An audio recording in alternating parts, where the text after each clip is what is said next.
Hi everyone, this is Ashley Williams. I'm the Assistant Editor and Social Media Coordinator for PHC News, that's Plumbing and Hydronic Contractor News.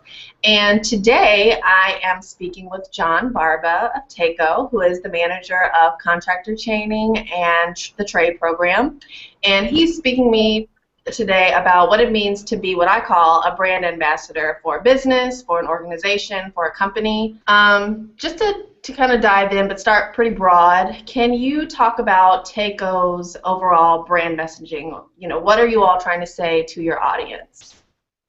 Well, that's a great question. What we want to try to convey to our customer base is that on the residential side of the business,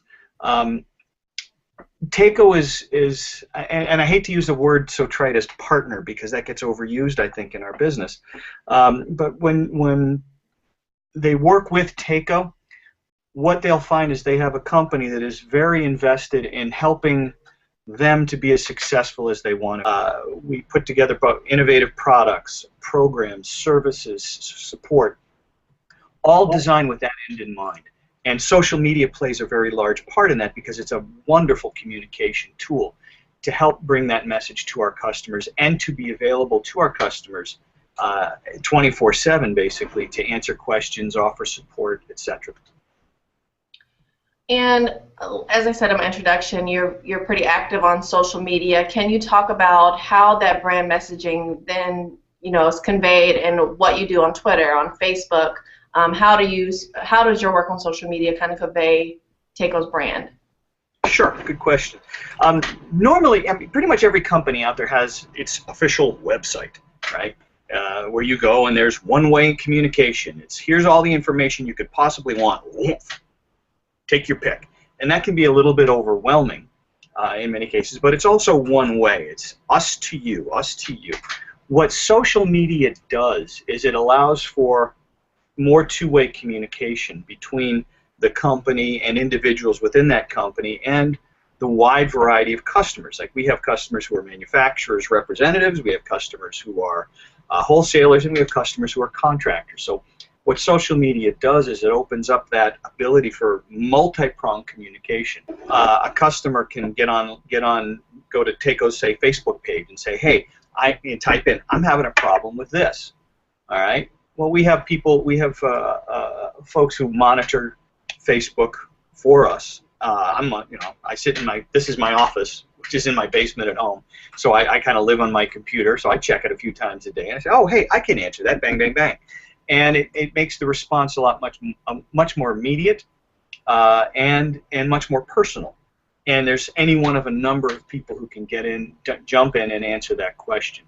So it's that mutual support part, everything we try to do here is aimed at giving you as many opportunities to having your needs met and have your questions met, but also work with someone who's really invested in making sure you're as successful as you want to be.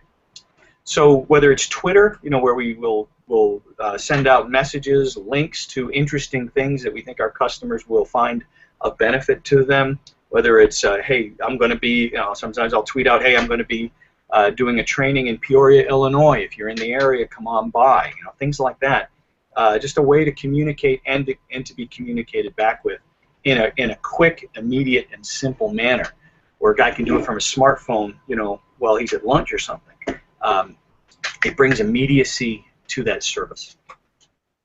And can you, I guess, weigh in on, are there any pros or cons or warnings for having an actual person speaking about a company or being a presence on social media about a business or a company? That's a really good question, and I don't think there are any cons. I mean, I have a hard time thinking of finding a downside to having communication with a customer, to having people within your organization communicating with customers. I just don't see a downside to that. A lot of people think, well, they talk about social media, oh my God, that could be a time waster.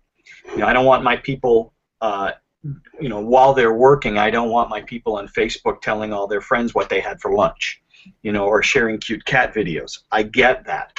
But on the flip side, I just don't see a downside to having that dynamic multi-way communication with a customer. I just don't see a downside to it because, customers come in all sizes, shapes, and forms and have all kinds of different needs, and there's so many different ways we have available to us through Twitter, through Facebook, through Google Plus, through YouTube, through all these different avenues. There's so many ways we have of communicating with our customers and helping them solve their problems that, again, I just don't see a downside to it. And to wrap up, I just learned about Takeo's own social network, the Neighborhood. Can you talk about how that came to be, and what people can expect from that in the future?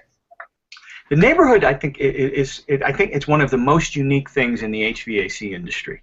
I don't know if anybody else has anything quite like it. It's our own social network. It's kind of like a Facebook for wetheads, if you will, but it's very business related. It is, it's a by invitation only social network for contractors, wholesalers, and manufacturers representatives, and we have other manufacturers in the neighborhood as well. And it's designed to be a place where you can go and ask questions and learn, and for professional development, basically. We have ongoing discussion forums in the neighborhood where guys can post questions about whatever they want, and not only do we answer those questions, but they learn from one another. The setup of the neighborhood is interesting. It's kind of like Facebook. You sign up, you have your little profile page that you put a picture there to put a little bit of personality to it. And then you basically can talk to whomever you want. You can post questions, answer questions.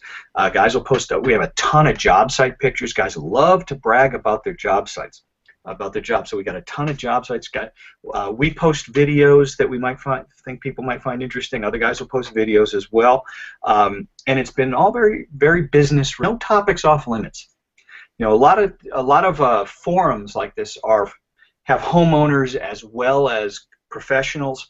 So some issues, some topics are just off limits, like you don't want to talk about pricing or anything like that. Here it's for professionals only, all right? For professionals only. So any topic that you have is fair game, and we can all share our information. And we also do a lot of interesting stuff here as well, like we promote our training classes on the neighborhood. We also have hold webinars.